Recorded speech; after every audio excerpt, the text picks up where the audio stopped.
Coming to you live from Pasadena, Monologue! And now, your lovable host, Donald Briggs!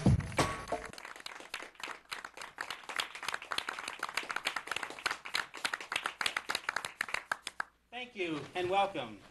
I am your host, Donald Briggs, and this is Monologue, a competition for aspiring actors. Here to judge the competition are three seasoned industry professionals.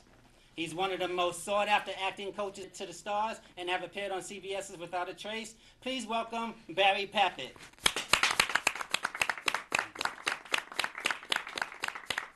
She's an accomplished actress who has had recurring roles on the long-running soap opera One Life to Live and Law & Order CI.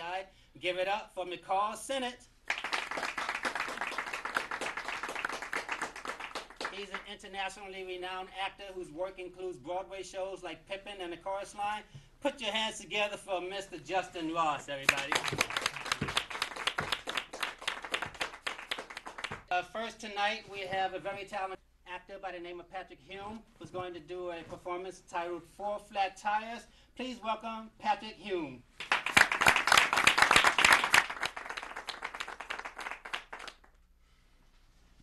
Okay. That's it.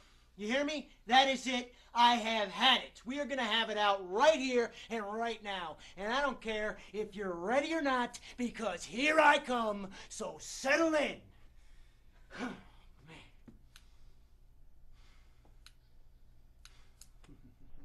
Now that's cute, huh? Really cute. Kill the lighter, huh? You really think I can't go without a smoke while we chat? Well, think again, mister. Think again, because I have that little thing called will. That's right, buddy, will. I mean, it goes better with scotch anyway. Kidding. I'm kidding.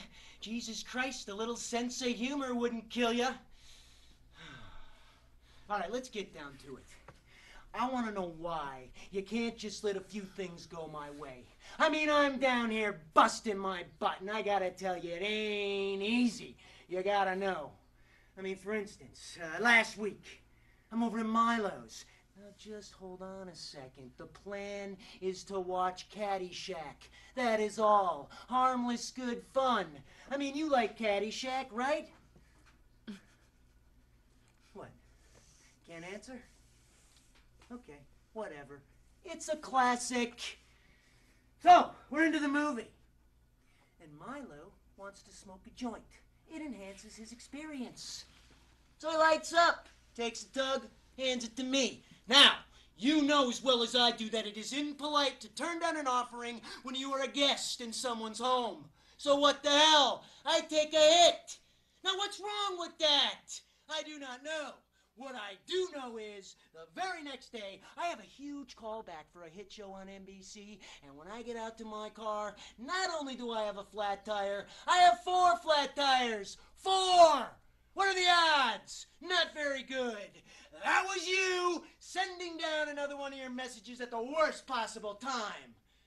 But does that stop me? No.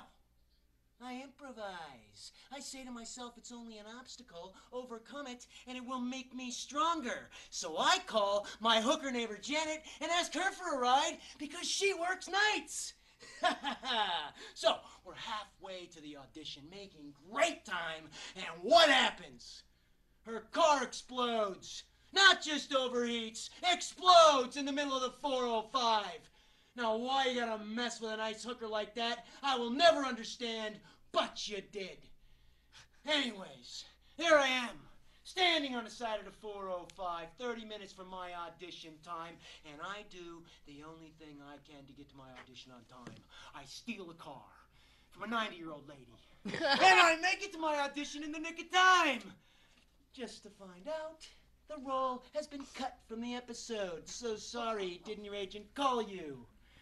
Now, do I blame you? Yes, I do. Am I willing to forgive? Yes, I am. But for God's sakes, a little something for the effort, huh? Now, what do you say? We'll call it an olive branch.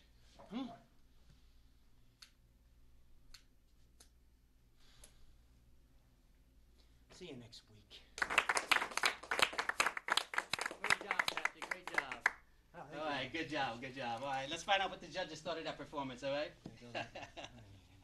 Yes. Barry. Patrick. Hey, how you doing, man? Okay, how are you? I'm good. Good job. Good job. Just some quick notes. I want you to slow down because there's some wonderful transitions in this, and we lose the transitions because you sort of speed through the transitions. Don't be afraid of the silence. The silence is wonderful. So really take those moments. You know, I thought that there was a couple moments that you anticipated, and I think that was out of you know, just a little bit of being first up, a little nervousness, because I think that, you know, you anticipated that the lighter wouldn't light. You anticipated that that God wouldn't answer you. So all I say is take those moments, really enjoy them. Wait for the answer. Really wait for an answer. When you get no answer, be surprised by it. But I thought you did a really good job. Thank you so much. Appreciate it. Nicole. Yeah, Patrick, I think you did a great job as well. I think you have a wonderful sense of conviction. Oh, thank You have this sort of like a Venice Beach Jim Carrey thing going on that I really, you know, you have a real originality to you, and thank you. don't lose that. Cool. Appreciate it. Yeah, I thought you were great. Thanks. Yeah. Very much. Justin. I agree with you guys. I thought your commitment was fantastic. I also would love you to slow down a little bit. Yeah. Did you write this monologue? I did. Yeah. Well, you've written some really great stuff for yourself. Yeah. You know, if you take some more time, I think just really, you know, mop it up and Sure. and enjoy the, you know, the beat by beat moment. Right. Because I felt a little bit that you knew what was coming next. Okay. And I wanted to be surprised Sure. with you. That makes sense. But those are all, you know, nitpicky kind of things. No, but good. I mean, yeah, you don't want to know, be- no, you're good. for the next time. Thanks. But really, you know, kudos. Cheers. Thank you so Yeah. much. Good Yeah. job. Great job, Patrick. Thank Great you so work. much.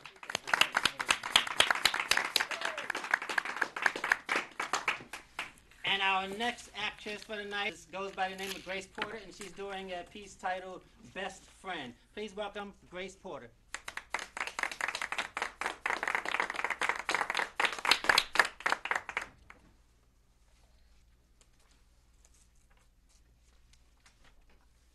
I'm her best friend, so I've seen it all. I was there after the crash when she lost her leg. I was there at her brother's funeral. It doesn't matter that he was driving. She still misses him every day. And I'm there now, after she gets the text. I'm always there. The ones that make her scared or just cry, because some of them say things like, "You're the one that should have died, and you will, because I'm going to kill you." But it's the ones actually about sex that upset her most. "How does it feel doing it with one leg, you whore?" That's what a lot of them say. Whore, slut, tramp. "I'm still a virgin," she said just yesterday, and she fell into my arms, weeping her eyes out. I tried comforting her, stroking her hair. "I know you are," I said. "Don't you think I know that?" The worst part is she can't imagine who could hate her so. She's tried guessing, telling me of all the people she might have made mad. But she still can't figure out who would want to hurt her this much. She flinches whenever a text comes in, because she never knows if it's going to be another one. Another mean one. But it never is. Not when I'm there. I see it all, the terror and the tears.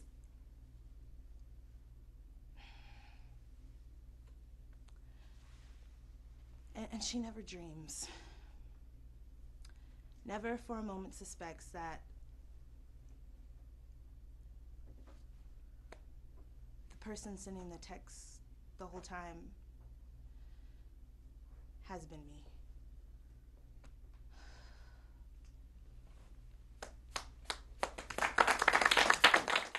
Great job, Grace. Great job. All right, let's find out what the judges thought of that performance, okay?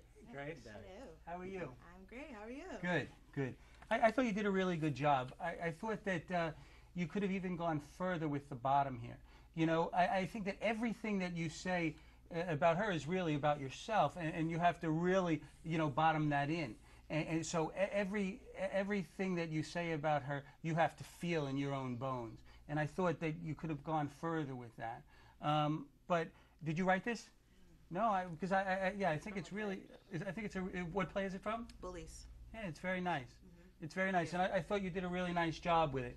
I think you can go further. I think that there's places in this that you could just absolutely free fall. So I want to see the bottom stronger, so when you fall into it, we really see you land. Thank you. Yeah. Hi, Grace. I think you have such great presence. First of all, you're beautiful, and you really just have like a light to you. So don't lose that. Yeah.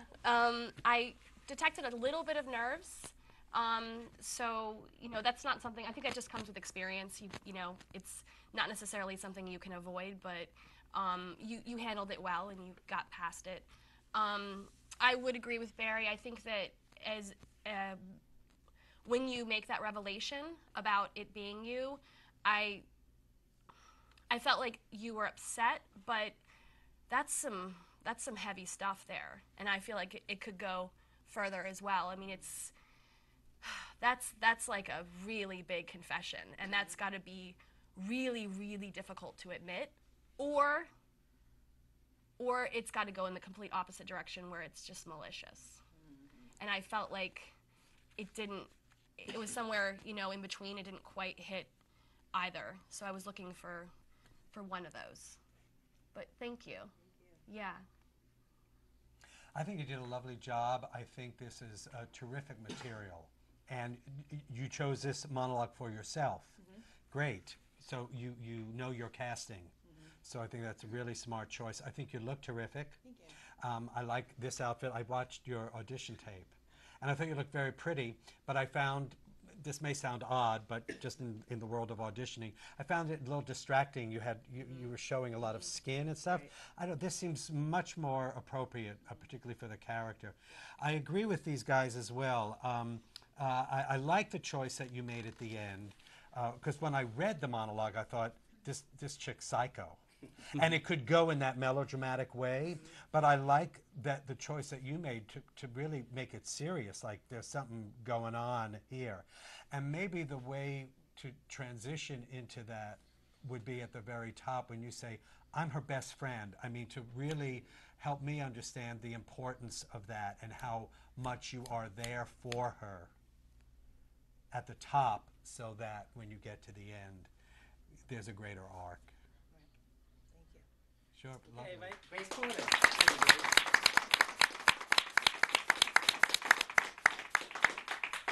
And our next contestant for tonight goes by the name of Michael Rosas, and he is doing a piece titled The Payphone. Please welcome Michael Rosas.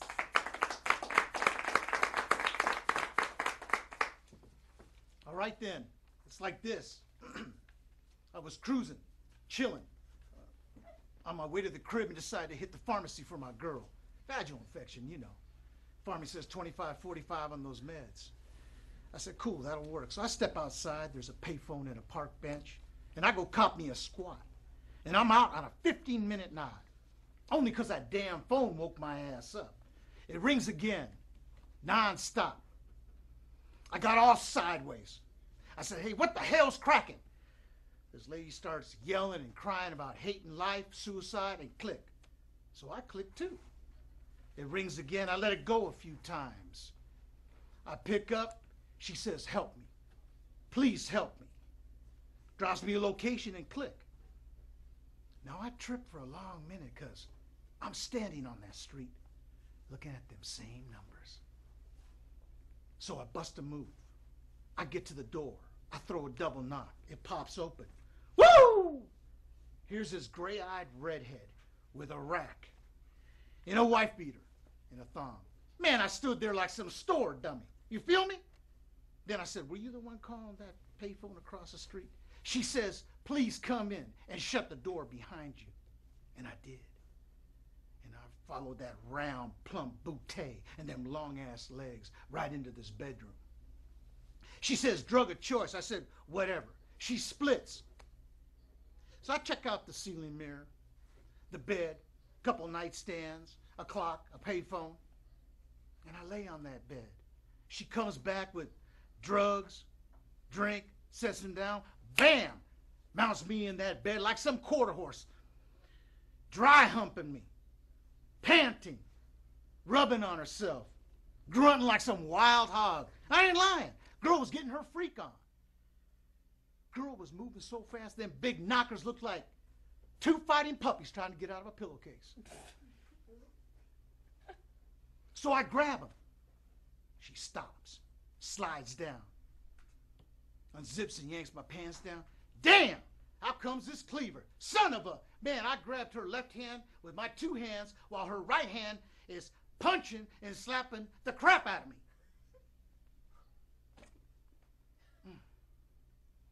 So I tripped for a minute. I'm like, this girl's like Mike Tyson. This ain't right.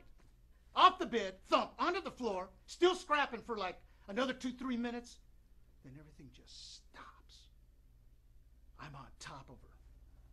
My hands cut, my left eye shut. She's staring at me, not moving or breathing, and a puddle of blood. So I panic. I trip over my pants. I grab the phone. I dial 911. I give up the 411. I turn around. What? She's gone. Get it? Gone. Sirens are crying out loud, getting closer and louder. So I tell myself, bail. I ain't doing no time or catching a case, and I bounced out that back door without a trace. TMI already. Peace out.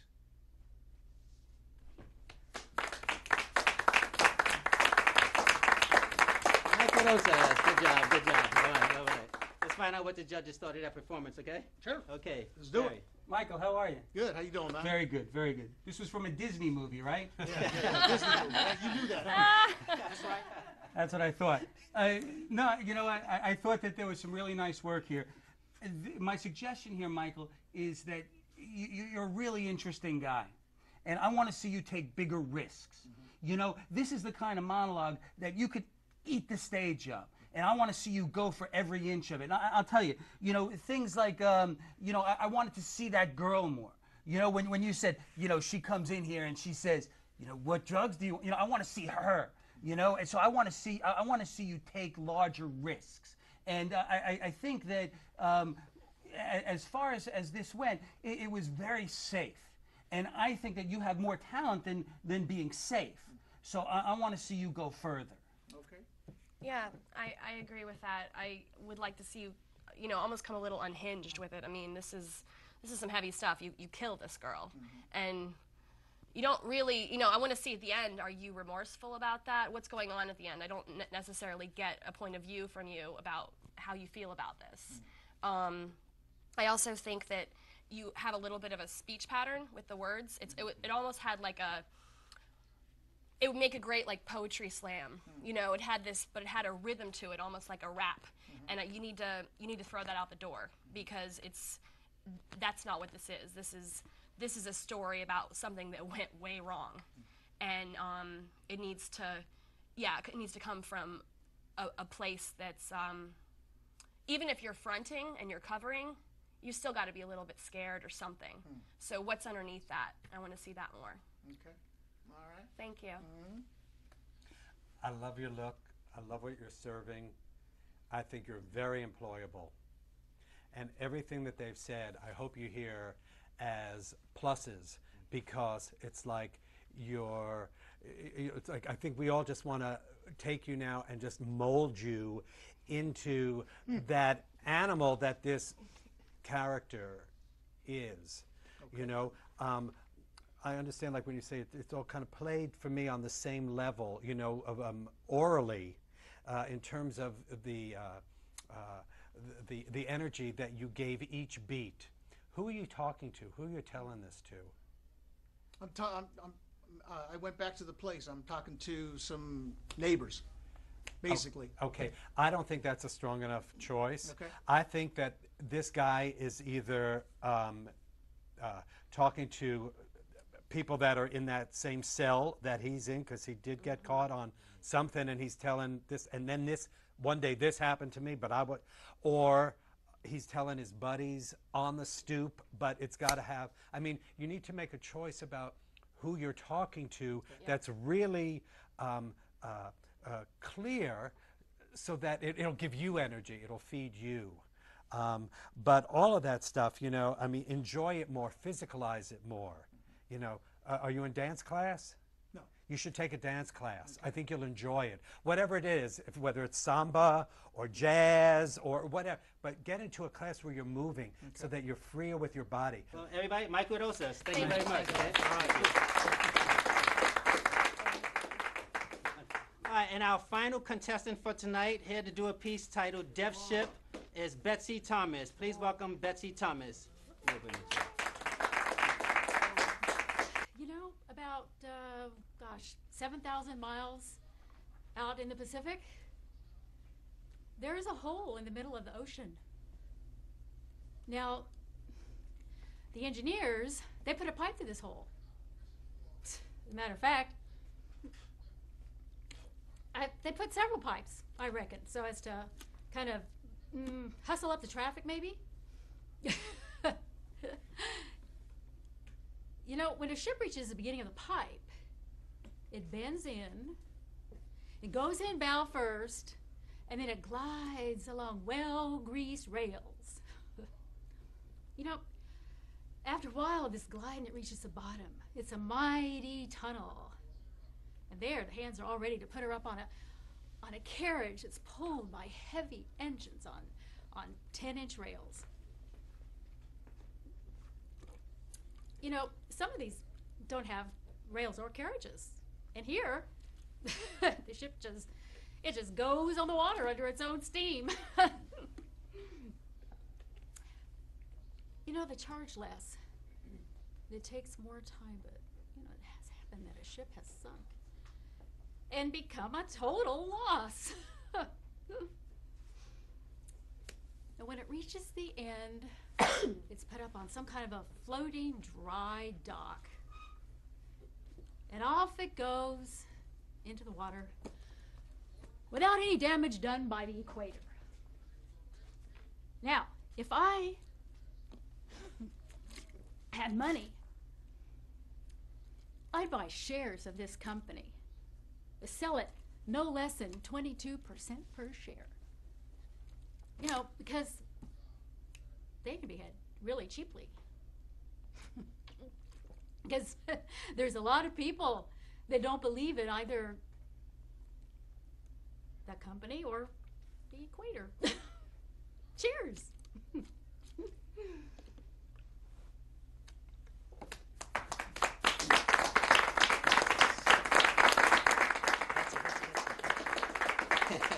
Let's find out what the judges thought of the performance, okay?